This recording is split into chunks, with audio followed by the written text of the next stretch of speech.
Hi guys, welcome to Anushala by Anushree. This is lecture number 2 for class 9th history, chapter number 2, Socialism in Europe and Russian Revolution. First part of the lecture में हमने first part of the chapter में हमने काफ़ी कुछ story जो है chapter की cover कर ली है. ठीक है, हम देख चुके थे कि भाई 1905 में क्या हुआ, ब्लडी संडे क्या था, कौन कौन सी पार्टीज़ बनी, किस तरीके से ज़ार बार बार ड्यूमा बनाकर क्या करता था, उसको सस्पेंड कर देता था या डिसमिस कर देता ताकि उसकी पावर को कोई क्वेश्चन ना करे या उसकी पावर कम ना हो. ठीक है, basically he was unwilling to share his power. ठीक है, और जब वो अनविलिंग होगा अपनी पावर को शेयर करने के लिए तो अब लोग ज़बरदस्ती उससे उसकी पावर लेंगे. कैसे, देखते हैं. उससे पहले हमें ये समझना ज़रूरी है कि ओवरऑल पूरी दुनिया में चल क्या रहा था. हम जानते हैं कि वर्ल्ड वॉर 1 चल रहा था 1914 ऑनवर्ड्स. ठीक है, जिसमें 2 ग्रुप्स हो गए थे. ठीक है, वर्ल्ड वॉर हुआ ही इस वजह से था कि कंट्रीज़, पूरी दुनिया की जो कंट्रीज़ थी वो ग्रुप्स में डिवाइड हो गई थी. एक ग्रुप था सेंट्रल पावर और दूसरा था अलाइड पावर. सेंट्रल पावर में थे Germany, Austria and Turkey. Allied power में थे France, Russia, Britain and USA. Sorry,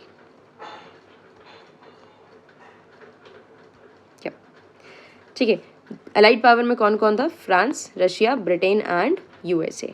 ठीक है, ये आपको एग्जाम पॉइंट ऑफ व्यू से याद रखने की ज़रूरत तो है. ठीक है, अब इसको निमोनिक्स बना के याद करें या कोई स्टोरी बनाकर याद करें, ये आपके ऊपर है. ठीक है, तो यहाँ अगर देखें हम तो रशिया जिसके बारे में हम पढ़ रहे हैं वो किसका हिस्सा था? अलाइड पावर का हिस्सा था. किसके साथ? फ्रांस, ब्रिटेन और यूएसए के साथ.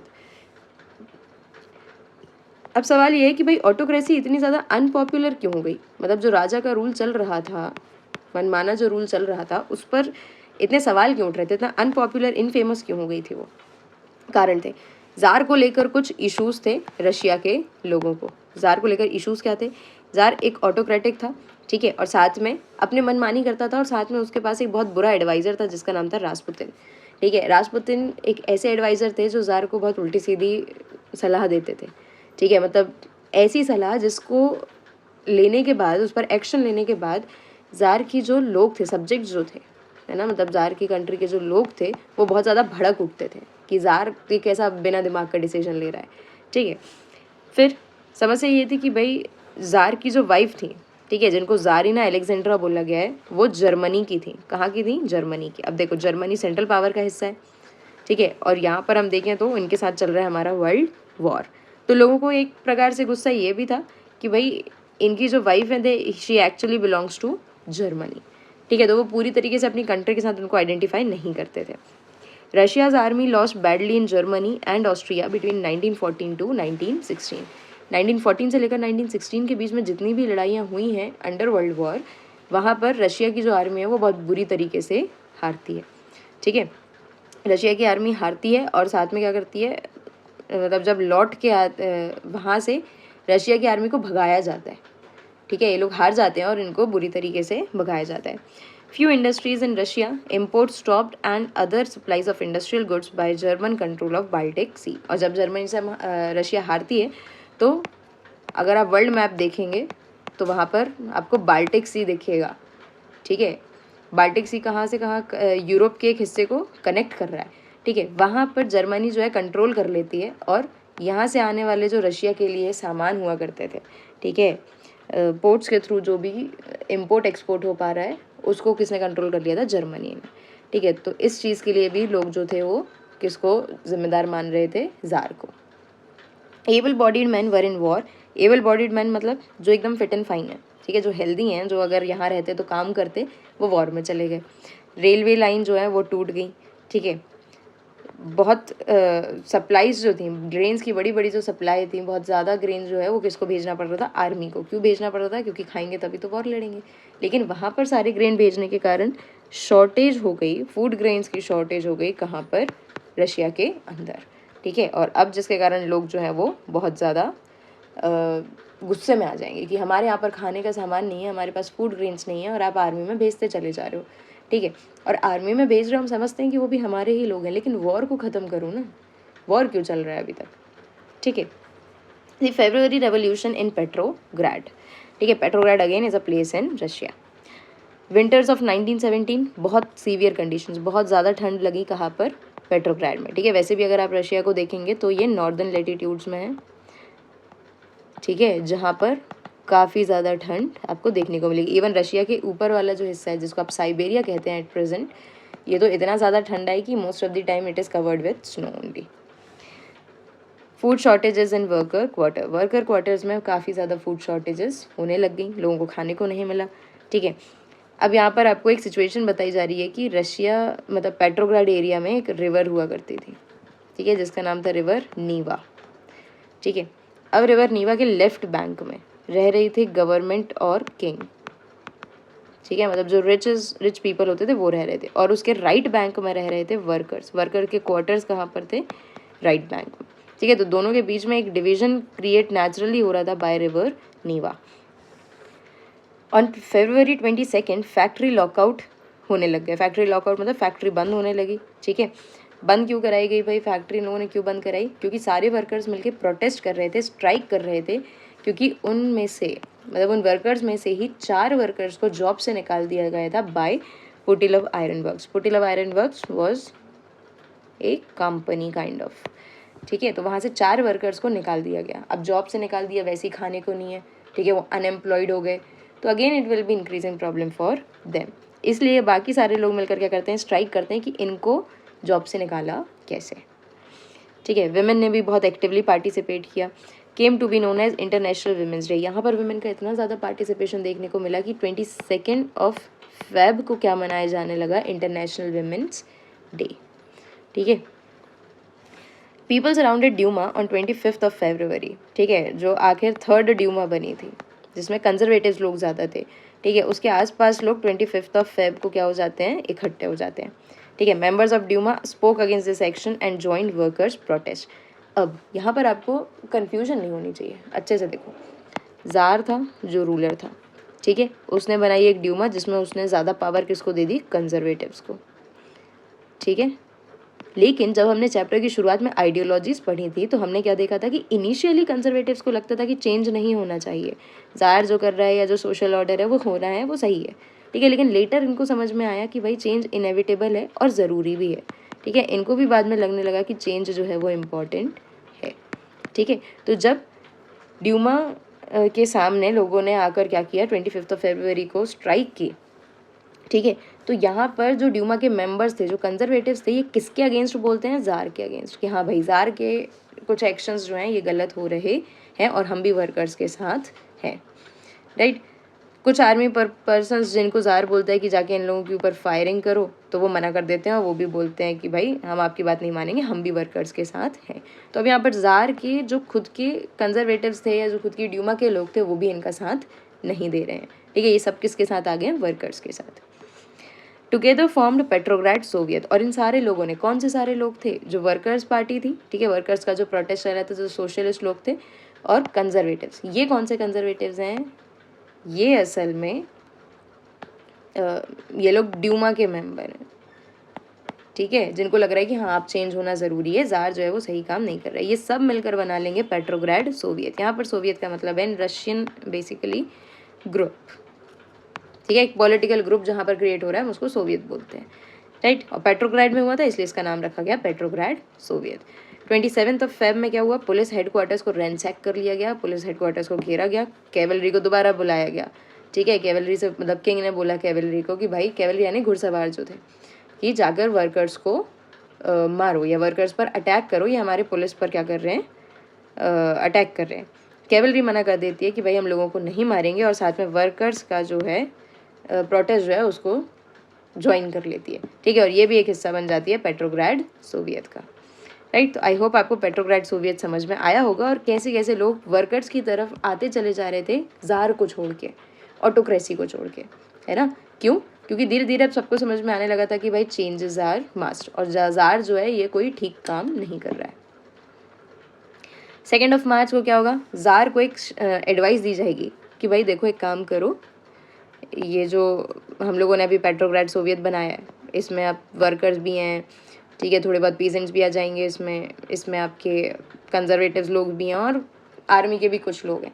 ठीक है, तो बेटर यही है कि आप जो अपनी राजगद्दी है, आप जो अपना सिंहासन है, इसको छोड़कर भाग जाएं, अदरवाइज अगर ये लोग आकर आपको मारेंगे तो बुरा हाल होगा। ठीक है, तो ज़ार जो है वो इनकी बात मानता है। Soviet and Duma leaders formed a provisional government. एक प्रोविजनल गवर्नमेंट यानी एक टेम्पररी गवर्नमेंट यहाँ पर सोवियत और ड्यूमा के लीडर्स क्रिएट करते हैं। ठीक है, क्यों करते हैं? जब तक इलेक्शन नहीं होते तब तक काम किससे चलाया जाएगा? प्रोविजनल गवर्नमेंट से। ठीक है, एक टेम्पररी गवर्नमेंट, जब तक इलेक्शंस नहीं हो रहे हैं। रेस्ट्रिक्शंस ऑन एसोसिएशंस, जितने भी एसोसिएशन बनाने पर रेस्ट्रिक्शन थे उन सबको हटा दिया गया। लोग अब फ्रीली सोवियट्स और काउंसिल्स या ग्रुप्स जो हैं वो उनको बना पा रहे थे। लेनिन को पता चलती है, लेनिन को एक्चुअली पहले देश से निकाल दिया गया था। जब वो बोल्शेविक्स पार्टी के लिए बहुत ज़्यादा काम करने लग जाते हैं, एक्टिव होते हैं, तो उनको भगा दिया जाता है रशिया से। ठीक है, लेनिन दोबारा से आते हैं और किसके साथ आते हैं? एक थ्योरी के साथ आते हैं। ठीक है, थ्योरी या एग्जैक्टली मैं बोलूँ डिमांड होती है इनकी, ठीक है, जिसका नाम ही रखते हैं अप्रैल थीसिस, जिससे आपके लिए शॉर्ट आंसर्स जो हैं वो बनते हैं। ठीक है, 2 मार्क्स वाले जो क्वेश्चन है वो अप्रैल थीसिस से बन सकते हैं, तो ध्यान रखें इसको। अप्रैल थीसिस में कितनी डिमांड्स थी? 3। What were these 3 demands of Lenin under April thesis? इन्होंने बोला कि भाई वर्ल्ड वॉर 1 को बंद करो, क्योंकि ज़रूरी है कि हम रशिया को इससे एग्जिट कराएं, रशिया को बाहर लेकर आएँ वर्ल्ड वॉर 1 से, क्योंकि वर्ल्ड वॉर 1 में जितना भी लॉस रशिया बियर कर रही है एक्चुअली उसकी उतनी कैपेसिटी नहीं है, मतलब उतना बियर करने का, उतना लॉस बियर करने की कैपेसिटी रशिया की अब बची नहीं है जितना हम लॉस बियर कर रहे हैं। तो रशिया को वापस लेकर आओ वर्ल्ड वॉर 1 से। ठीक है, जितनी भी ज़मीन है उसको रीडिस्ट्रीब्यूट करा दो अमंग पीसेंट्स। किससे लेकर कराएंगे? जिसके पास थी, किसके पास थी? नोबिलिटीज़ के पास थी। ठीक है, नोबल्स के पास थी। और बैंक्स जो थे उस समय, जो बैंक्स चल रहे थे, उनको कर देना चाहिए नेशनलाइज, मतलब वो गवर्नमेंट के हाथ में दे देने चाहिए, तो गवर्नमेंट ईजी तरीके से या सिंपल तरीके से लोगों को लोन्स दे पाएगी काम करने के लिए। So this was April thesis and the 3 demands. ठीक है, लेनिन की जो बोल्शेविक, लेनिन जब वापस आएंगे अपनी अप्रैल थीसिस के साथ, तो लोगों को ये चीज़ें सही लगेंगी, क्योंकि डेफिनेटली कॉमन पीपल भी यही चाह रहा था कि क्या हो, वर्ल्ड वॉर 1 जो है वो ख़त्म हो जाए। पीजेंट्स चाहते थे कि भैया लैंड उनको मिल जाए। ठीक है, तो लोगों को लेनिन की अप्रैल थीसिस पसंद आई और लेनिन की जो बोल्शेविक पार्टी थी इनको और ज़्यादा पॉपुलैरिटी मिलने लग गई। ठीक है, अब देखो ये लोग ऑलरेडी किसके हिस्से थे? जो सोवियट्स बन रहे थे उनके हिस्से ये लोग थे। ठीक है, प्रोविजनल गवर्नमेंट के जो लीडर्स थे उनको पसंद नहीं आया कि भाई सोशलिज्म की बहुत ज़्यादा पॉपुलैरिटी हो रही है। प्रोविजनल गवर्नमेंट क्या है? जो हमने टेम्पररी गवर्नमेंट बनाई थी ताकि जब तक इलेक्शन नहीं होते तब तक रशिया रूल कैसे होगी। ठीक है, प्रोविजनल गवर्नमेंट को बोल्शेविक्स की इतनी पॉपुलैरिटी अच्छी नहीं लगी। अब ये जो सोवियत बना था या ये जो प्रोविजनल गवर्नमेंट बनी थी, इसके बीच में आना चालू हो गई है दरार। ठीक है, क्यों? क्योंकि यहाँ पर जलन जो है वो पैदा होने लग जाएगी। Provisional government stopped workers from taking over factories and arrested leaders. ठीक है, प्रोविजनल गवर्नमेंट जो अभी तक वर्कर्स के साथ खड़ी थी कि हाँ भाई वर्कर्स जो हैं, वर्कर्स के ही प्रोटेस्ट को तो ज्वाइन किया था ना, तभी तो प्रोविजनल गवर्नमेंट बनी थी। तो प्रोविजनल गवर्नमेंट ने क्या किया? अब इन्होंने बोला कि नहीं, वर्कर्स को हम फैक्ट्रीज लेने नहीं देंगे, और लीडर्स जो प्रोटेस्ट कर रहे थे उनको उन्होंने अरेस्ट कर लिया। मतलब कल जिस चीज़ को आप सपोर्ट कर रहे थे, आज आप उसी चीज़ के लिए जो प्रोटेस्ट हो रहा है वहाँ पर लीडर्स को अरेस्ट कर रहे हो। तो ये चीज़ डेफिनेटली वर्कर्स को पसंद नहीं आएगी। उनको लगेगा कि भाई ये जो प्रोविजनल गवर्नमेंट बनाने का नाटक, उनको लगेगा कि ड्यूमा के मेंबर्स जो थे वो नाटक कर रहे थे प्रोविजनल गवर्नमेंट बनाने का। ठीक है, एक्चुअली इनको ज़ार से लेकर पावर अपने हाथ में रखनी थी। ठीक है, socialist leaders and peasants wanted redistribution of land committees were formed, peasants seized lands। लेकिन रिमोट एरियाज में, कंट्री साइड एरिया में क्या हो रहा था? सोशलिस्ट लीडर और जो पीजेंट्स थे वो डिसाइड कर चुके थे कि भैया अब हम जो ज़मीन है उसको रीडिस्ट्रीब्यूट करेंगे। तो इन्होंने विलेज एरियाज में क्या किया? कमिटीज़, लैंड कमिटीज़ बनानी चालू करी और नोबल्स के लैंड जो थे उनको ज़बरदस्ती सीज कर लिया या हड़प लिया, हथिया लिया। Power tussle between provisional government and socialist, जो बेसिकली कौन थे? बोल्शेविक्स। ठीक है, अब यहाँ पर पावर टसल यानी पावर के लिए एक झगड़ा होगा, पावर के लिए एक खींचातानी होगी। किसके बीच में? प्रोविजनल गवर्नमेंट के बीच में, राइट, और दूसरा सोशलिस्ट के बीच में। इसी के साथ चालू होगा आपका अक्टूबर रेवोल्यूशन इन द ईयर 1917। 16 अक्टूबर 1917 को क्या होगा? लेनिन जो है वो पेट्रोग्राड सोवियत के पास जाएगा और बोल्शेविक्स के साथ मिलकर, पेट्रोग्राड सोवियत और बोल्शेविक से मिलकर बोलेगा कि अपन एक काम करते हैं, एक सीजर ऑफ पावर को प्लान करते हैं। ठीक है, मतलब देखो एक तरफ था पेट्रोग्राड सोवियत, ठीक है, जिसमें ऑलरेडी वर्कर्स वगैरह थे, सोशलिस्ट लोग थे। दूसरी तरफ बन गई थी प्रोविजनल गवर्नमेंट। ठीक है, और ये प्रोविजनल गवर्नमेंट कहाँ से आई थी? जो ड्यूमा के कुछ मेंबर्स थे पुराने। ठीक ठीक है, थर्ड ड्यूमा के जो मेंबर्स थे जो किंग के अगेंस्ट हो गए थे उनसे बनी थी। ठीक है, अब इन दोनों के बीच में झगड़ा चल रहा है किसके लिए, पावर के लिए, राइट। तो यहाँ पर पेट्रोग्राड सोवियत और सोशलिस्ट लोगों को मना कर लेनिन क्या बोलेंगे, एक काम करते हैं हम जाकर या बोल्शेविक्स को मिलाकर लेनिन क्या बोलेंगे कि एक काम करते हैं इन पर अटैक करते हैं और इनसे पावर को छीन लेते हैं। ठीक है, फॉर्म्ड मिलिट्री रेवोल्यूशनरी कमेटी, इन्होंने एक मिलिट्री रेवोल्यूशनरी कमेटी बनाई अंडर लियो ट्रॉट्स्की। ठीक है, ये जो लियो ट्रॉट्स्की हैं ये कौन है, ये भी एक सोशलिस्ट ही होंगे, एक बोल्शेविक पार्टी के लीडर ही होंगे, राइट। 24 अक्टूबर को क्या होगा, रिवोल्ट चालू होगा। पीएम केरेंस्की, पीएम कौन सी, ये पीएम कहाँ से है, ये प्राइम मिनिस्टर है। ये जो प्रोविजनल गवर्नमेंट बनी थी इसके एक प्राइम मिनिस्टर थे, लीडर थे, जिसका नाम था केरेंस्की। ठीक है, ये ट्रॉट्स्की और केरेंस्की में कंफ्यूज नहीं होना है। केरेंस्की प्रोविजनल गवर्नमेंट के लीडर थे और ट्रॉट्स्की जो थे ये मिलिट्री कमेटी के एक लीडर बन जाते हैं जो कि पेट्रोग्राड सोवियत या बोल्शेविक्स की तरफ से आवाज़ उठा रहे थे, अटैक कर रहे थे। तो पीएम केरेंस्की क्या करते हैं, 24 अक्टूबर को भागते हैं, कहाँ पर, सिटी, मतलब निकलते हैं जहाँ पर रहते हैं वहाँ से निकलते हैं और बोलते हैं कि हम ट्रूप्स को लेकर आएंगे, समन करके बुला कर लाएंगे, ट्रूप्स यानी आर्मी को। Kerensky tried and controlled Bolsheviks newspaper, जब तक वो अपनी आर्मी को बुला रहे थे तब तक इन्होंने किस तरीके का प्लान बनाया कि हम क्या करते हैं, बोल्शेविक्स के जो न्यूज़पेपर्स हैं, टेलीफोन्स, टेलीग्राफ ऑफिसेज हैं, ठीक है, इनको क्या करें, ख़त्म करने की कोशिश करें, कंट्रोल करें तब तक इनको, और अपने विंटर पैलेस, मतलब जहाँ पर जार रहता था और अब जहाँ पर प्रोविजनल गवर्नमेंट रूल कर रही थी उस जगह को बचा सकें। ठीक है, रात तक क्या होता है, सारे मिनिस्टर्स जो होते हैं वो सरेंडर कर देते हैं और सिटी जो है वो छीन ली जाती है बाय दी बोल्शेविक्स। ठीक है, other Soviet supported Bolsheviks and it control the Petrograd Moscow region. बहुत सारे छोटे छोटे सोवियट्स और सामने आते हैं, बोल्शेविक्स की मदद करते हैं, मतलब बोल्शेविक्स को सपोर्ट करते हैं और बोलते हैं कि चलो अब ये जो पेट्रोग्राड मॉस्को रीजन है इस पर किसका कंट्रोल है, सोवियट्स का। ठीक है, सोशलिस्ट लोगों का। ठीक है, केरेंस्की ऑल्दो मनाने जाते हैं लेकिन काम नहीं बनता है, तो हारते हैं ये लोग, सरेंडर करना पड़ता है उनको भी।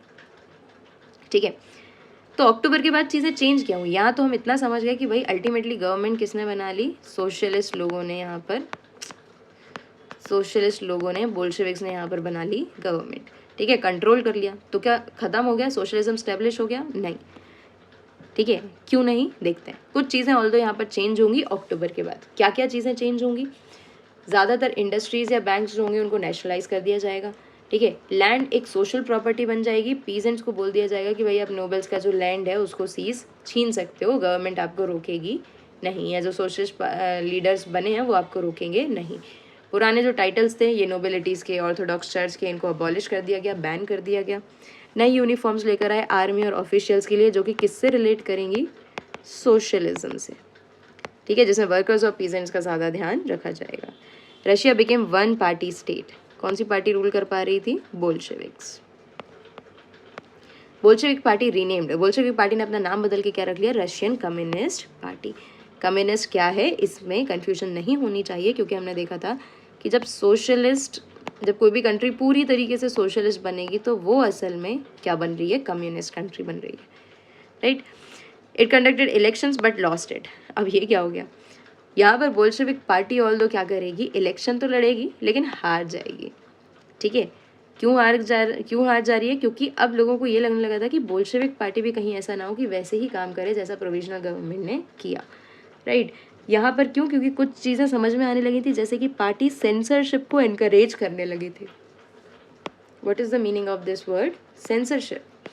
सेंसरशिप मतलब कि एक सेंसर लगा देना, एक रोक लगा देना कि फ्रीली कोई भी चीज़ जैसी है वैसी नहीं दिखाई जा सकती, चाहे न्यूज़पेपर में हो, चाहे टेलीग्राफ्स में हो। ठीक है, उसको बोल्शेविक पार्टी से होते हुए जाना पड़ेगा, अगर उसके फेवर में सब कुछ उसमें लिखा हुआ है, सब कुछ बताया गया, तब तो ये आगे जाएगी, अदरवाइज इसको चेंज करना पड़ेगा, राइट। एंड जब सेंसरशिप वगैरह आने लग गई तो लोगों को डिल्यूजनल हो गए, मतलब लोगों को क्लैरिटी नहीं मिली कि भाई बोल्शेविक पार्टी जो एक सोशलिज्म को स्टैब्लिश करने का काम करने वाली थी, इसकी हरकतें थोड़ी थोड़ी प्रोविजनल गवर्नमेंट जैसी क्यों हो रही हैं। तो यहाँ पर इनको पूरा वोट नहीं मिलता और ये हार जाते हैं। ठीक है, अब सिविल वॉर चालू हो जाएगा। सिविल वॉर मतलब जब जो कॉमन पीपल होते हैं ये लड़ाई करने लग जाते हैं, इसको आप कहते हैं सिविल वॉर। ठीक है, मतलब इतनी ख़राब सिचुएशन हो जाती है कि अब लोग सोचते हैं कि आर्मी के भरोसे नहीं रह सकते, कॉमन पीपल बाहर निकल के लड़ने लगते हैं। दो ग्रुप्स बन गए, रेड्स थे जो बोल्शेविक पार्टी के बिलोंग करते थे, वाइट्स जो थे वो जार के सपोर्टर्स थे। ठीक है। ग्रीन्स जो थे वो सोशलिस्ट तो थे, ठीक है, ऐसा नहीं था कि वो सोशलिज्म को मानते नहीं थे, लेकिन वो बोल्शेविक पार्टी के अगेंस्ट थे, ठीक है। तो रेड्स, क्योंकि बोल्शेविक पार्टी बहुत ज़्यादा लोगों के सामने हावी हो रही थी, ठीक है, इसलिए ग्रीन्स जो थे, जो सोशलिस्ट तो थे लेकिन बोल्शेविक के अगेंस्ट थे, वो जार के सपोर्टर्स के साथ मिलकर रेड्स के अगेंस्ट लड़ाई कर रहे थे, ठीक है। Whites and Greens getting support from other countries because they do not want their citizens to demand socialism. और यहाँ पर अगर हम वर्ल्ड पॉलिटिक्स की बात करते हैं, मतलब पूरी दुनिया जो एक अलग लेवल की पॉलिटिक्स पर काम करती है, वो असल में वहाँ पर बाकी कंट्रीज जो थी वो वाइट्स और ग्रीन्स को सपोर्ट कर रहे थे अगेंस्ट रेड्स। कारण क्या था? क्योंकि डेफिनेटली अगर बोल्शेविक पार्टी जीत जाती तो सोशलिज्म बहुत बड़े लेवल पर स्प्रेड होना चालू कर देता, और वो नहीं चाहती थी, बाकी कंट्रीज नहीं चाहती थी कि जैसे यहाँ पर रशिया में पीजेंट्स और वर्कर्स मिलकर क्या कर रहे हैं, सोशलिज्म की डिमांड कर रहे हैं, और जार को हटा दिया गया, मोनार्की की पावर को कम कर दी, नोबिलिटी की पावर को कम कर दी। हमारी कंट्री में ऐसा नहीं होना चाहिए, ठीक है। हमारी कंट्री में ऐसा कब नहीं होगा? जब हम यहाँ पर इसको सप्रेस करेंगे, right. So a kind of civil war, country में आपस में लड़ाइयाँ चालू, रशिया में के अंदर लोग आपस में ही लड़ाई करने लगे। Army members of Bolshevik party return to village because of land redistribution, ठीक है। बोल्शेविक पार्टी के जो आर्मी मेंबर्स थे वो अपने अपने गांव वापस लौटना चालू कर दिए। क्यों? क्योंकि वहाँ पर लैंड रीडिस्ट्रीब्यूशन हो रहा था, नोबल से छीन कर किसको दिया जा रहा था? पीसेंट्स को। सो उनके दिमाग में भी यही चीज़ आई कि यहाँ पर आर्मी में लड़ने से बेहतर है कि हम वापस जाएं और अपने एग्रीकल्चर जो है उसको कंटिन्यू करें। Reds took over the former Russian empire by defeating Greens and Whites. Ultimately जीतेगा कौन है सिविल वॉर में? रेड्स जो हैं वो इसमें जीत जाएंगे वाइट्स और ग्रीन्स को हराने के बाद। Reds got support from Muslim Jadidists and non Russian nationalities, ठीक है। कुछ लोग यहाँ पर किसको सपोर्ट करेंगे? रेड्स को भी सपोर्ट करेंगे, ठीक है। बोल्शेविक पार्टी जीत क्यों पा रही है यहाँ पर? Because they were more in numbers, और साथ में ये लोग थोड़े से ज़्यादा रेडिकल थे, मतलब देवर लाइक हाँ हमें तो जीतना ही है करके, ठीक है। Making a socialist society. अब रेड्स जीत गए, ऑब्वियस ही बात है, बोल्शेविक पार्टी जीती है तो सोसाइटी को कैसा बनाएगी? एक सोशलिस्ट सोसाइटी बनाएगी। क्या चीज़ें चेंज होंगी? बैंक्स को नेशनलाइज कर दिया जाएगा, ठीक है। Collective work by peasants on confiscated land. Confiscated land मतलब ये जो छीने गए ज़मीन है, कहाँ से छीनी गई है? नोबिलिटी से जो ज़मीन छीनी गई है उस पर कलेक्टिव वर्क होना, कलेक्टिवाइजेशन का काम होना यहाँ पर चालू हो जाएगा। इकोनॉमी के लिए 5 ईयर्स प्लान बनाए जाएंगे कि हम क्या एक्सपेक्ट कर रहे हैं कि अगले 5 सालों में हमें क्या अचीव करना है in terms of economy. Huge industrial growth and new factories यहाँ पर सामने देखने को हमें मिल जाएंगी, ठीक है। लेकिन इसका एक डार्क साइड भी है, मतलब कुछ चीज़ें तो ऐसी थी जो यहाँ तो आपको सब कुछ अच्छा दिखेगा कि भाई ठीक है रेड्स जीत गए, अच्छा काम हो गया, लेकिन एक्चुअली कुछ चीज़ें जो थी चेंज होनी थी, जो शुरू से जिन पर सवाल उठा था वही चेंज नहीं हुई, ठीक है। वर्किंग कंडीशंस इंडस्ट्रियल वर्कर्स की चेंज नहीं हुई, ठीक है। अगेन अब यहाँ पर सोशलिज्म में जो बड़े वर्कर्स थे या जो इंडस्ट्रीज ओनर थे, जो नई नई इंडस्ट्रीज सामने आना चाह रही थी, उन लोगों ने फिर से वर्कर्स को एक्सप्लॉइट करना चालू कर दिया, ठीक है। Some facilities were provided for education and health but not sufficient. Health और वर्क एजुकेशन के लिए कुछ फैसिलिटीज़ प्रोवाइड की गई बट वो सफिशिएंट नहीं थी, और रिसोर्सेज की बहुत ज़्यादा कमी थी। क्यों? क्योंकि रशिया ऑलरेडी किस पर था? वॉर पर था, तो रिसोर्सेज ऑलरेडी काफ़ी कम हो गए थे, ठीक है। अब इतने के बीच में क्या होगा? लेनिन की डेथ हो जाएगी। लेनिन के बाद एक और दूसरा व्यक्ति आएगा जिसका नाम था स्टालिन, ठीक है। स्टालिन के समय को कहा जाता है स्टालिनिज्म। स्टालिनिज्म एक नया कंसेप्ट लेकर, स्टालिन एक नया कंसेप्ट लेकर आएंगे जिसका नाम था कलेक्टिवाइजेशन, ठीक है। ये क्या था? Combining land of various farmers and then performing on the agricultural activities on collective basis, ठीक है। जो हमने ऊपर कोऑपरेटिव्स पढ़े थे वैसा ही एक कंसेप्ट था कलेक्टिवाइजेशन, ठीक है। यहाँ पर छोटे छोटे लैंड्स जो थे उनको, वहाँ पर हम सिर्फ क्या कर रहे थे, वहाँ पर ज़मीन खुद की नहीं थी, कोऑपरेटिव्स में रिसोर्सेज को पूल कर रहे थे। यहाँ पर ज़मीन भी है, ठीक है, और एग्रीकल्चरल एक्टिविटीज़ जो हैं उन सबको एक साथ कलेक्टिवली एक कलेक्टिव तरीके से यहाँ पर क्या करेंगे? काम करेंगे, और इसके बाद जो इसमें पैसा आएगा, जो रिसोर्सेज आएंगे उनको डिवाइड कर लेंगे, ठीक है। So this was the idea of collectivisation. Reasons क्या थे? कलेक्टिवाइजेशन भी बहुत मतलब कलेक्टिवाइजेशन को बहुत बढ़ावा मिलेगा यहाँ पर। कारण क्या था? क्योंकि कुछ ड्रॉबैक्स पहले वाले सिस्टम में थे, जैसे कि लैंड होल्डिंग्स बहुत छोटी थी, ठीक है, तो शॉर्टेजेस हो जाती थी। ठीक है, ग्रेन शॉर्टेज क्यों होती थी कि लैंड होल्डिंग बहुत छोटी है, ज़मीन ही कम है तो प्रोडक्शन ही कम होगा। ठीक है, तो इन्होंने बोला कि भाई ज़मीन ही एक साथ इकट्ठी कर लो ना, किसके अंडर, कलेक्टिवाइजेशन के अंदर। ठीक है, जितनी छोटी ज़मीन उसको मॉडर्नाइज करना उतना मुश्किल है। ठीक है, अगर इतनी छोटी सी एक ज़मीन है और वहीं पर कंपैरेटिवली एक बहुत बड़ा सा खेत है, इसको मॉडर्नाइज करना ईजी है, क्योंकि जब हम इस पर एक ट्रैक्टर लाकर, एक हार्वेस्टर लगाकर इस पर काम करेंगे तो इससे आने वाला जो प्रॉफिट है उससे इनके पैसे निकल जाएंगे, खर्चा निकल जाएगा। लेकिन इतनी सी ज़मीन पर ट्रैक्टर या हार्वेस्टर लगाने से इसका जो प्रॉफिट जनरेट होगा वो इसका खर्चा नहीं चुका पाएगा। ठीक है, इसलिए मॉडर्नाइज करना बड़ी चीज़ को बल्क में आसान है और छोटी लैंड होल्डिंग्स में या छोटी जगह पर मुश्किल है। Important to eliminate kulaks. Kulaks कौन थे? ऐसे पीजेंट्स थे जो थोड़े बहुत ठीक ठाक थे इकोनॉमिकली, मतलब वेल टू डू थे। ठीक है, लेकिन ये ग्रेन्स को होल्ड कर लेते थे। ग्रेन्स को होल्ड करने के कारण मार्केट में प्राइसेस बढ़ जाते थे और दूसरे पीजेंट्स का नुकसान होता था। Large state controlled farms.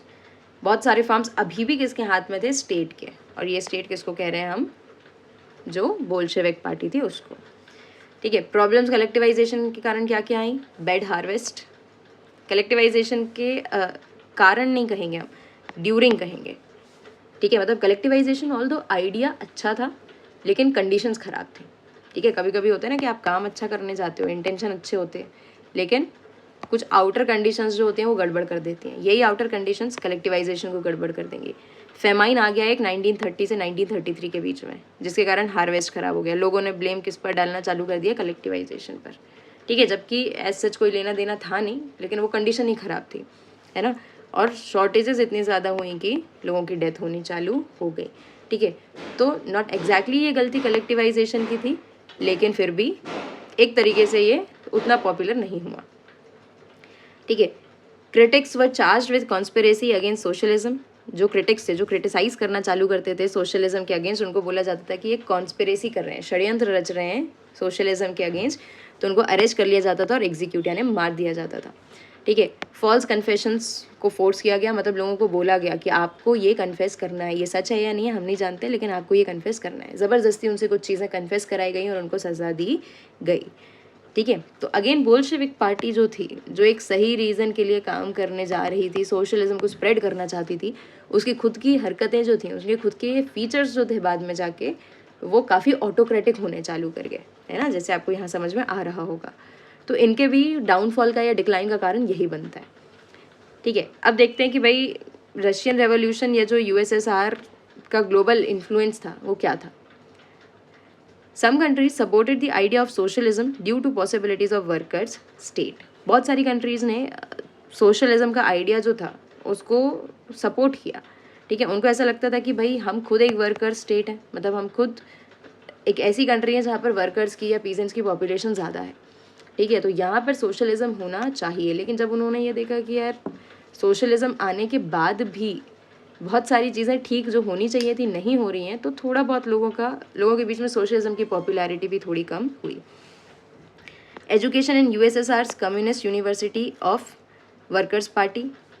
यहाँ पर वर्कर पार्टी को, वर्कर्स को लोगों ने क्या पढ़ाना चालू, वर्कर्स को एजुकेशन देनी चालू कर दी। ठीक है, यूएसएसआर क्या है, इसका फुल फॉर्म आप मुझे कमेंट सेक्शन में बताएंगे। ठीक है, ये एक्चुअली जो इनिशियली रशिया पूरा एक सोवियत हुआ करता था, ठीक है, उसको हम कलेक्टिवली बोलते थे यूएसएसआर। बाद में ये डिसइंटीग्रेट हो गया, बाद में ये टूट गया। ठीक है, और अब जो हम रशिया कहते हैं वो अलग है। ठीक है, वो बहुत पार्ट्स में डिवाइड हो गया। अदरवाइज बहुत बड़ा एक इलाका था जिसको कुल मिलाकर एक साथ कलेक्टिवली हम यूएसएसआर कहते थे। But the problem was that the international reputation of USSR as a socialist country declined. ठीक है, थोड़ा बहुत अच्छा काम यहाँ पर हुआ था, लेकिन समस्या ये हो गई कि जो एक इमेज थी, एक रेपुटेशन थी सोशलिस्ट कंट्री की तरह की, इसकी यूएसएसआर की, वो डिक्लाइन होने लग गई। मतलब लोगों को ये समझ में आया अगर यहाँ पर ये सारी एक्टिविटीज़ नहीं होती, ये पार्टी थोड़ा सा और ध्यान से अगर यहाँ पर काम करती, सोशलिज्म को ट्रू सेंस में स्टेब्लिश करने की कोशिश करती, तो सोशलिज्म जो है वो बहुत ज़्यादा फेमस होता। ठीक है, और रशिया की या यूएसएसआर की जो इमेज है वो ख़राब नहीं होती, क्योंकि सोशलिज्म लाने के बाद भी कंडीशंस चेंज नहीं हुई। वर्कर्स को, पीजेंट्स को अगर अभी भी दिक्कत आ रही है, तो इसके कारण क्या होता है, यहाँ पर इनका क्रिटिसिज्म ज़्यादा होने लगता है। ठीक है, तो हम क्या समझते हैं, हम ये समझते हैं कि रशिया में सोशलिज्म आया, सोशलिस्ट गवर्नमेंट भी रशिया में बनी, ठीक है, यूएसएसआर में बनी, लेकिन क्योंकि उसने ट्रू सेंस में जो गलतियाँ पहले कंजर्वेटिव गवर्नमेंट कर रही थी, जो प्रोविजनल गवर्नमेंट कर रही थी, वही गलतियाँ सोशलिस्ट गवर्नमेंट ने करनी चालू कर दी, जिसके कारण वो थोड़े से इनफेमस होना चालू हो गए, ठीक है। लेकिन ऑल्दो यहाँ पर भले रशिया की as a socialist country image कम हुई हो या गिरी हो, लेकिन सोशलिज्म का जो आइडिया है, सोशलिज्म का जो आइडिया है, ये पूरी दुनिया में ज़रूर स्प्रेड हो जाता है, ठीक है।